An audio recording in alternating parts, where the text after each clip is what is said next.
Evet sevgili seyirciler, şimdi de Karakuyu Yörükler Derneği'ne geldik İzmir'de. Yörükler Derneği'nin çadırına geldik. Burada kim yönetici? Sözcü Selamun aleyküm hacı. Aleykümselam. Hoş geldiniz. Siz de hoş geldiniz.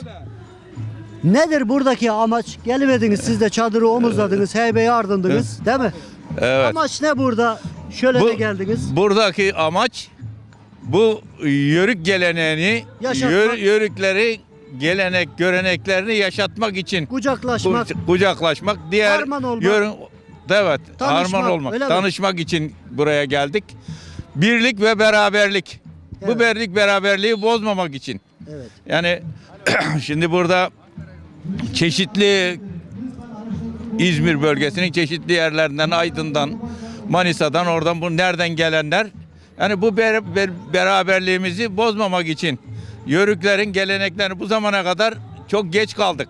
Geç uyandık. Sevgili seyirciler, Hacı emmi diyor ki bir olacağız, iri olacağız, diri olacağız diyor atalarımızın dediği gibi. Peki gönlünüze sağlık Hacı abi. Çok sağ olun. Oldu. Sizler de sağ olun.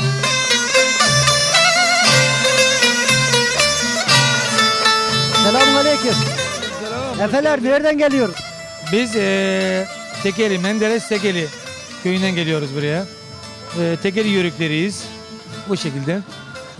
Yani biz vatanın dağ bekçilerini simgeleyen efeleriz diyor. Aynen doğrudur, aynen doğrudur. Siz daha iyi özetlediniz. Aynen doğrudur yani. Herhangi bir yerden hiçbir maaş, hiçbir ücret almadan geleneği yaşatmak için Aynen. işinizden, dişinizden, her şeyinizden arttırıp böyle bir gönül ekibi kurdunuz. Aynen doğrudur. Sadece ve sadece kendi aşkla, şevkle, özveriyle yapılan bir iş yani. Yani herhangi bir destek, herhangi bir maddi ve manevi destek yok yani. Evet sevgili seyirciler, böyle efelerimiz, böyle baba yiğitlerimiz olduğu sürece hep diye geldiğimiz gibi vatanımız emin ellerde.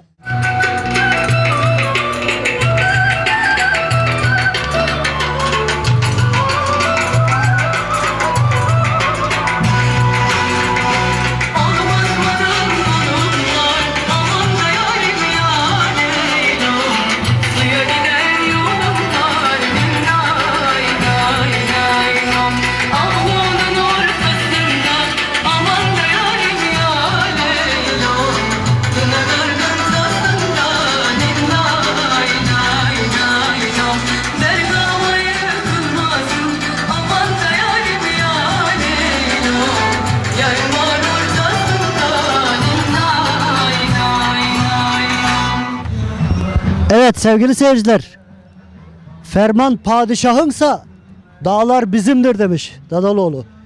Efeler burada. Efeler burada. Varsa diyor bu vatana bir düşmanlık edecek, biz buradayız diyor.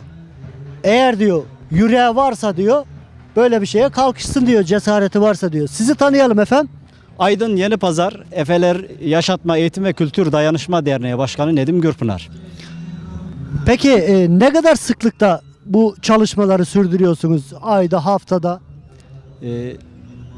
Biz yeni yapılandık. Henüz Şubat 2014'te kurduk derneğimizi. Bazı şeyleri zamanla tabii halledeceğiz artık.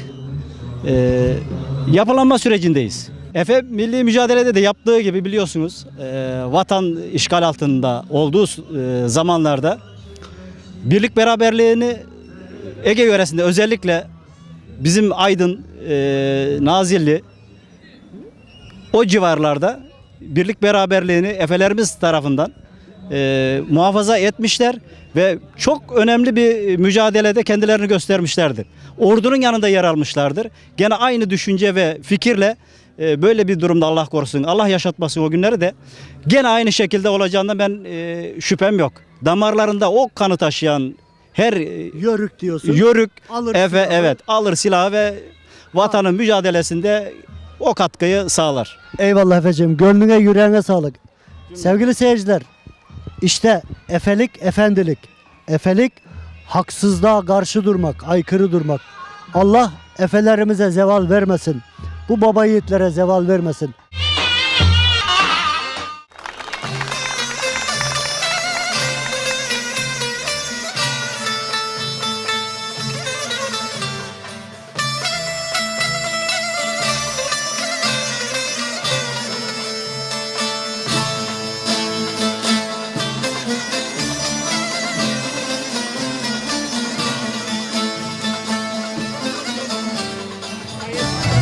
Evet sevgili seyirciler, Yörükler misafirperver insanlardır. Burada Yörüklerin harman olacağını duyan Yörük kadınları, Çambelli Yörük kadınları hemen sacı eleğe koymamış, oraya unu elemiş, hamuru yumurmuş, hemen katmar etmeye, gözleme derler ya, biz katmar deriz. Katmar etmeye başlamışlar. Gelene gidene katmarını, ayranını verip Çambel'e gelen hiçbir Yörük buradan aşk etmesin diye uğraşıyorlar. Ablacığım seni tanıyalım. Konyalı ben. He, atcağızın ne? Şenay. Şenay. Yani burada sen dedin ki bir sürü Yörük gelecek aşk etmesin diye hemen saç eleğe kurdun mu? Saceliğe kurduk hemen aç gitmesinler Ha. diye. Ablacığım kolay gelsin. Ablacığım sizi tanıyalım hemen. Ben Kezban Buran. Kezban Burak. Evet. Peki Kezban ablacığım sen de böyle çok mu seviyorsun misafiri? Evet, Onlara misafirperveriz. Evet.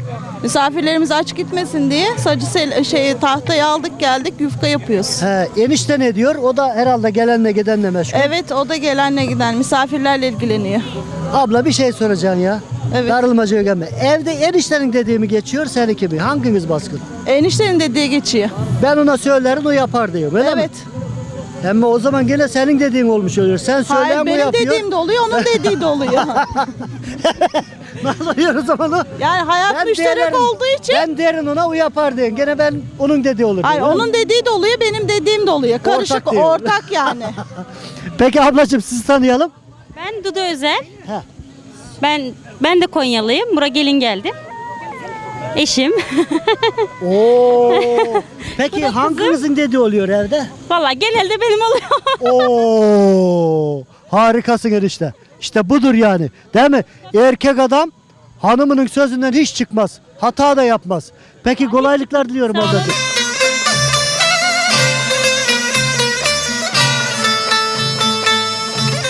Gittiğimiz yerlere bizi hep taşıyan, arabasıyla gece gündüz yol kat eden, şimdi yanımızda Ömer kardeşimiz var. Ömer kardeşimiz hiç hata yapmaz. Bizi götürdüğü yerde ne trafik kuralı hatası yapar, ne yürüme hatası yapar, hiçbir hata yapmaz. Ben de merak ettim, ya Ömer abi sen niye hiç hata yapmazsın? Bunun bir sırrı vardır dedim. Çok zor, ta 2 aydır uğraşıyorsun, böyle atçık ucunu çıkardı sırrını. Sırrı neymiş biliyor musunuz sevgili seyirciler? Yengemin dediğinden hiç çıkmazmış Ömer abi. Ondan hiç hata yapmazmış. Abi şu sırrı bir de kendin anladı be ya. Şimdi efendim ben Konya Akşehir Cankurtaran köyünden Ömer Faruk Savaş.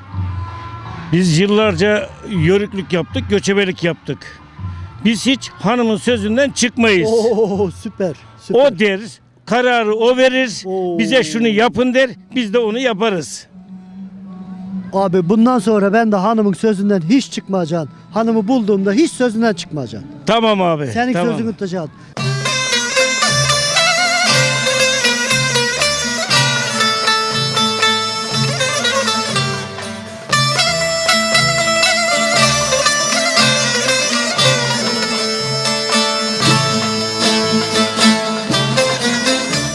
Şimdi de Milas Yörükler Derneği'nin kıl çadırına geldik.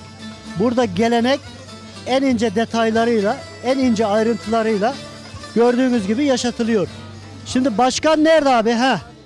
Başkanım merhaba. Merhabalar efendim. Nasıl gidiyor aktiviteler? Çok iyi gidiyoruz.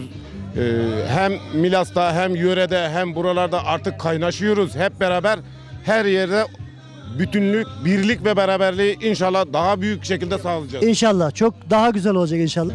Valla dernek şimdi 2,5 yıl oldu kurulalı biliyorsunuz sanırım yani. Bu arada ilk yılda kendimizi bir tanıttık, tamamladık. 2. yıldan itibaren etkinliklerimizi devam ettiriyoruz. Ve halkla iç içe kaynaşmak ve arkadaşlarımız da hep zaten özel böyle profesyonel sanatçı değil, hepsi amatör sanatçı. Kendi halkımızın içinden yetiştiriyoruz ve halkla tamamen bütünleşiyoruz. Kurs açtık, bir folklor kursu, bir de Türk Halk Müziği topluluğu. Koromuz var. Koromuz var, Çok güzel. yetiştirdik. Buna da halka sunum yapıyoruz. Gerekli yerlerde hep gidiyoruz, gösterilerimizi sunuyoruz. Biz şimdi koro etkinliklerimizi ve diğer etkinliklerimizi, Evet. folklor, halk oyunları ekiplerimizi efendim söyleyeyim sazlarımız, sözlerimiz bunları bir proje oluşturmaya çalışıyoruz. İlgili yerlere müracaat edelim.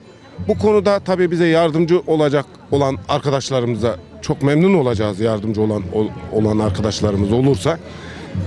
Çalışmalarımızı, yörük kültürünü ve Türkiye'ye olduğu gibi Türk dünyasında, yani bütün dünyaya da bu kültürümüzün yaşadığını göstermek amacımız yani. Yörüğün olduğu her yere. Evet, yörüğün olduğu her yere duyurmak, iletmek, bir de birlik, beraberlik, kardeşlik duygularını en iyi şekilde geliştirmek. Şimdi derneklerimiz yokken böyle bir etkinlikler, sizlerle tanışmamız bence mümkün değildi. Yani diye düşünüyorum. Ama dernekleşme olunca, böyle bu kültürlerimize sahip çıkınca gerçekten çok gurur duyuyorum, çok onurlanıyorum. Ne oluyor? Bir kaynaşma, bir kardeşlik duygular daha iyi pekişiyor. Kucaklaşıyoruz herkesle ve iyi bir yola gittiğimize inanıyorum. Peki çok teşekkür ediyorum. Sevgili seyirciler, burada koronun hocası da burada. Bir akademisyen arkadaşımız var. Donanımlı bir arkadaşımız. Onunla da koro çalışmalarıyla ilgili bir söyleşi yapalım. Nedir son durum hocanım? Çalışmalarımız tüm hızıyla devam ediyor. Ben destek veriyorum. Turgut Bey destek veriyor. Yine kalabalık bir grubuz zaten. Yeni katılan arkadaşlarımız var. Milas'ta olsun, yöre çevresinde olsun güzel çalışmalar yapıyoruz. Kendimizi lanse ediyoruz yani güzel bir şekilde. İnşallah beğeni alıyordur ki bize gelen tepkiler o şekilde. Güzel yani. Devam. Peki böyle eski yöresel çevrede bulunan maniler olsun, türküler olsun, bunları derlemeye yönelik mutlaka bir çalışmanız da vardır. Bu çalışmalarınızla ilgili bizi bilgilendirir misiniz? Tabii bu çok zahmet isteyen bir şey. Vakit ayırmak lazım. Bunun için maddi destek lazım. Yani İnşallah ilerleyen zamanlarımızda derneğimiz oturdukça böyle çalışmalar mutlaka devreye girecektir. Peki hocanım, çalışmalarınızda başarılar diliyoruz. Efendim, böyle gencecik hocalarımız, gencecik akademisyen arkadaşlarımız bu kültüre el attığı zaman kültürü akademik anlamda da geleceğe taşımanın tabii ki önünü açmış oluyorlar. Onlara hakikaten destek vermek gerekiyor. Onlara da hakikaten sadece gönül desteği değil, fiziki de maddi de destek vermek gerekiyor. Yani hakikaten bugün kültür yozlaşmasında geldiğimiz nokta hakikaten çok esef verici. Onun için herkesin kültürümüz için yapabileceği mutlaka küçücük de olsa bir şey vardır. Hiç kimse küçümsemesin. Hepimizin elinden bir şey geliyor. Orada bir mani bulduysak derleyelim. Bir deyim bulduysak derleyelim. Onu kayıt altına alalım ki gelecek kuşaklara ancak kayıt altına aldıklarımız ulaşabilir. Buradaki çalışmalarından dolayı sevgili hocamızı da kutluyoruz. Sağ olun efendim. Teşekkürler. Burada da koromuzun şeflerinden, hocalarından yine Turgut Bey var. Korodaki çalışmalarla ilgili, derleme çalışmalarıyla ilgili kendisinden bilgi alacağız. Evet Turgut Bey, nedir son aşama? Evet, öncelikle sizlere hoş geldiniz diyoruz. Sizlerle olmak güzel bir şey. Sizlerle biz yani türküyle yorulmuş bir kişi olarak öncelikle bu koronun oluşumunu anlatayım ben size kısaca. Biz değerli bir arkadaşımız var, Abdullah arkadaşımızla ilk 2 kişi bu yola baş koyduk. Ne yapabiliriz bu Milas'a veya türküler için ne yapabiliriz diye bir düşünce yaptık. Kendi kendimize kafamızda bir proje oluşturduk. Hatta bu projeyi yaparken değerli şefimize telefon görüşmemizle bize bu konuda yardımcı olur musun, teknik konuda yardımcı olur musun diye sağ olsun o hiçbir fedakarlıktan kaçınmayarak bize destek verdi. Bunun yanında bu projemizi daha sonra bizim Yörük Kültür Derneğimiz Mehmet Bey ile aynı zamanda bizim spor müdürümüz derneğin genel sekreteri Mustafa Ali Bey ile görüştük bu konuyu. O da Allah razı olsun çok bize yer verdi, mekan verdi. Gelin dedi, burada istediğiniz kadar çalışabilirsiniz, istediğiniz şeyleri yapabilirsiniz dedi. Onun sayesinde de bir şeyler yaptık. Bunu yaparken de sadece yani hepimiz yani halktan, evinden tuttuk, affedersin, aldık geldik oraya. Evinden gelen kişi tamamen amatör, tamamen yani natürel bir ortam oluştu bizde. Bu natürel ortamı bir yerlere götürmek istiyoruz biz işte. Aslında böyle bir projelere destek, devletimizden böyle bir destek verseler. Bizim yani 2 kişilik başladığımız grup şu anda 60 kişilik bir grup oldu. Bunu halk müziği solistlerimizle, koristlerimizle, bunun yanında folklor oyuncularımızla kendi içimizden, bunlarla birlikte çok güzel bir oluşumumuz oldu. İnşallah bu oluşumumuzu daha ilerilere götürmek taraftarıyız ya. Götürmek istiyoruz. Yani geçen ilk konserimizde zaten sadece yöresel dedik. Sadece Muğla türkülerinden oluşan bir konser yaptık. Biz yöresel kültürümüzü yani yükseltmek istiyoruz. Amacımız o. Ne mutlu böyle bir koroyu oluşturdukları için. Efendim başarılar diliyorum. Tarladaki bir Emeklerinize çiftçimiz sağlık. geliyor, bize katılıyor. Ne güzel. Bir esnafımız bize katılıyor. Bir ne diyeyim, bir balıkçımız bize katılıyor. Bir değirmencimiz bize katılıyor. Bir avcımız bize katılıyor. Yani çok güzel bir oluşum yani. Çok teşekkürler. Emeğinize sağlık. Kolaylıklar diliyoruz efendim. Bizden ayrılma. Şimdi bizim birçok Hatça hikayemiz vardır. Hatça türkümüz vardır. Şimdi köyün birinde sıyırtmaççı denir, güttekçi denir, çoban denir. Köyün davarını güden, ücretiyle davarını güden başka bir köyden bir çoban gelmiş. Herkesin davarını toplamış, güdermiş. Maaşını da veriyorlarmış. Çoban köy halkının çok hoşuna gitmiş. Ula bu çobanı everelim. Burada da evelek sahibi, dünek sahibi edelim. Çoban olarak da kullanırız. Nal edeceğiz bu işi, nal bağlayacağız bunu buraya çobanı. Ula yan köyde bir hatça var, kimsenin beğenmediği. Hatçayı alıverelim bunu, everelim demişler. Oğlana da bu hikayeyi anlatmışlar. O demiş oğlan, tamam ben alırım hatçayı. Hiç görmeden tamam düğün tutulur. Hatça gelin edilir. Düğün biter. Hatça hazırdır. Şalı kuşadır. Böyle yüzüne alı örtülür. Oğlan orada beklemektedir. Hatça gelin gayrı eve ötürecek. Kızın arkadaşları sıraya girer. Hatça ile vedalaşacak. Hatça'nın arkadaşları gelir. Hatça hadi benden eyvallah gider. Hatça benden eyvallah gider. En son kız arkadaşlar Hatça benden eyvallah gider. Hatça gidiyor gayrı gelin. Oğlan gelir daha Hatça'yı hiç görmemiş. Hatça'yı hiç bilmez. Gelir bir açar oğlan damat Hatça'nın yüzünü. Abo Hatça benden de eyvallah der. Yolu tutar kayıp.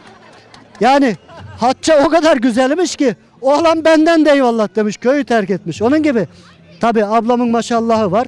Gelinlik ablama yakışır. Bir alkış alalım ablama. Evet. Şimdi yanımızda bir yörük kadını var. Çile çekmiş, cefa çekmiş ama dimdik ayakta. Öyle hiç sarsılmadan dimdik ayakta duruyor. Ben o kadar çileyi çektim ama diyor.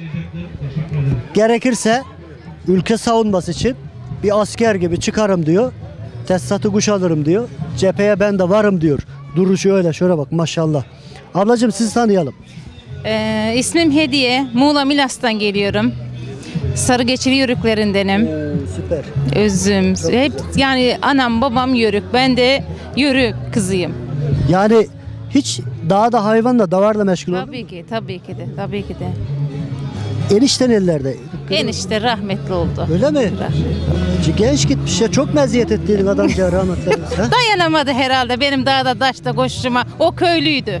Uyduramadı bana ayak. Uyduramadı. Uyduramadı. Uyduracaksın derken git. Gitti, dayanamadı. Benim şeyime Ne yetişemedi. kötü olmuş.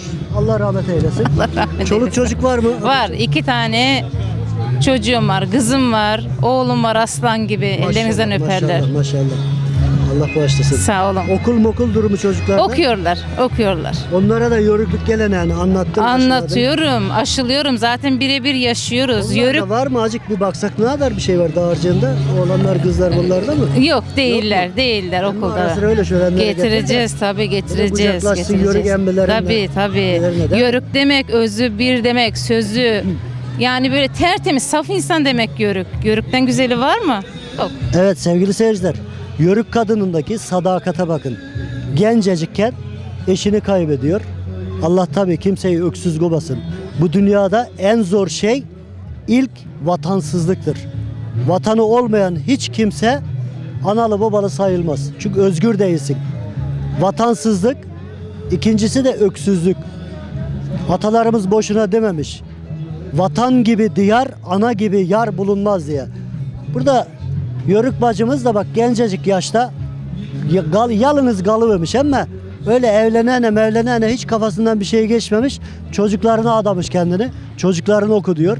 İşte Yörük kadınımızın ne kadar çilekeş, ne kadar aile geleneğine bağlı olduğunu böylece sizlere aktarmış olduk. Ablacığım sizi bir tanıyalım be. Tanıyalım efendim. Ben Milas Yörük Türkmen Derneği kurucu üyelerinden. Ayşe Tavaslı. Yörük Ayşe yani. Yörük Ayşe. Oh. Kibar adı Ayşe. Ayşe. Güzel oldu. Çete Bizim Ayşe analarımız da Ayşe derler. Ayşe geliver gidiver derler. Aynen.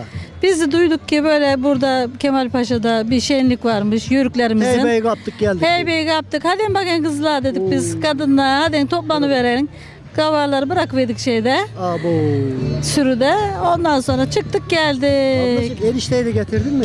Getirdim. Başı, benim dırdırdan zaten gırbaçlı olan şuradaki. Hangisi? Şurada eli tesbihli olan. Ola bizim olan az beriye de kan. Az beriye. İki laf edelim. Abla azıcık Gırbaçlı. kıynaştırıyor Çok da. dırdır yapıyorum ya Öyle mi? ondan. Dur olsun. Başı kırar verdik her adamın ne yapalım. Gel kanla bizim olan. Ulan arkadaş. Saçını başını kırarttım adamın. Babış burnundan ığsan ağzından eskirmiş derler ama sen kavadan eskimişsin acık benciler. Ne öyle o? Dırdır çok mu? Çok. He? Yörük arılarının dırdır anam. Ama bizde mırmırızdır ha.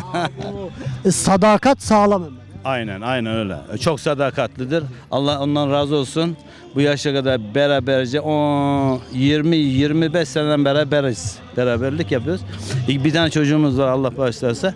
Yani biz Yörük kadınları sözü de bir, kendisi de bir. Ne eğilirler ne bükülürler, bildikleri yoldan giderler. Evet sevgili seyirciler. Bizim toplumumuzu sağlamlaştıran tek yegane şey aile yapımızın çok sağlam olmasıdır. Birbirimize olan sadakatimiz, sevgimiz, saygımızdır. Peki evde kimin sözü geçer ablacığım? Kimin ağır sözü? Benim sözüm geçmez mi hiç? Abo. Aynen. Bir benimki geçmeyesin bakalım. Aynen katılıyorum. Yani acık olursan evde dekiş ne kavga olur ne çekiş diyor öyle mi? Aynen. Peki, çok sağ olun. Teşekkürler. Yüreğinize sağlık arkadaşlar. Evet sevgili seyirciler. Burada Yağız bir Yörük yiğit delikanlımız var. Bir duyvermiş Kemalpaşa'da Yörükler harman oluyormuş diye. Çantayı alıvermiş omuzuna. İçine acık ekmek katmış. Toraya aldıysa haydi yallah gelivermiş Kemalpaşa Yörükler şöleninin olduğu yere. Şimdi bizim köyümüzden birisinde dağa geçecekmiş adam bir haftalığına azığını almış. O gün de kasabada pazar varmış. Yanındaki arkadaş demiş ki ola ekmek aldın mı? Aldım yuka bayağı yufka yani yufka ekmeğini sarılamış. Ola katı kalmamışsın ha demiş. Ola ne edeceksin katı alıp da bazar var. Bazardan bazar ekmeği alır. Bazar ekmeğine yukayı dolar da yiyiveriz demiş. İkisi de ekmek yani. Fırın ekmeğine katı gidecek. Şimdi arkadaş da doldurmuş ne varsa az sonra dolar yer. Burada yufka da var. Seni tanıyalım. İsmim Mustafa Kiriş. Şimdilik öğrenciyim. İşte mallarımız var bizim de. Ben hala daha Yörüklü bırakmış değilim. Konar göçerlik devam ediyor. Öğrencilik de devam ediyor. Dedik ya Yörükler sadece tarlada çiftçi değil. Dağda çoban değil. Yörükler artık bu ülkenin bürokrasisinde de var. Yönetiminde de olacak. Gemisinde de var. Uçağında da var. Her yerde olacak Allah'ın izniyle. Hangi bölümde okuyoruz? Muhasebe bölümüyüm ben. Muhasebe bölümü. Bundan sonra hesapları iyi yap. Tamam mı? Yani sonra ülke kötüye doğru gidiyor, ekonomi çöküyor dendiğinde dalına binerin haberin olsun. Sen bu hesabı iyi bilmeymişsin, iyi öğrenmeymişsin diye. Okulda hesabı iyi öğreneceksin gayrı. Bir şey var mı hedef? Hedefimiz var canım. Ne hedef? Bir muhasebe bölümü büromuzu açmak istiyoruz. He, muhasebe. Oradan ilerleyip artık ama yörükçülüğe gene aynı devam. Mallarımız var. Yörüklüğü nerelere götürmeyi düşünüyorsun? Gidebildiği yere kadar en fazla. Nereye kadar gidiyse ölene kadar bende devam. Yani bundan sonra okul hayatın bitince yörüklükle ilgili projelerin olacak değil mi? Evet. Akademik anlamda. Peki teşekkür ediyoruz. Sen güzel de oynarmışsın. Seni bir oynatacağız. Bunu da güzel çekeriz.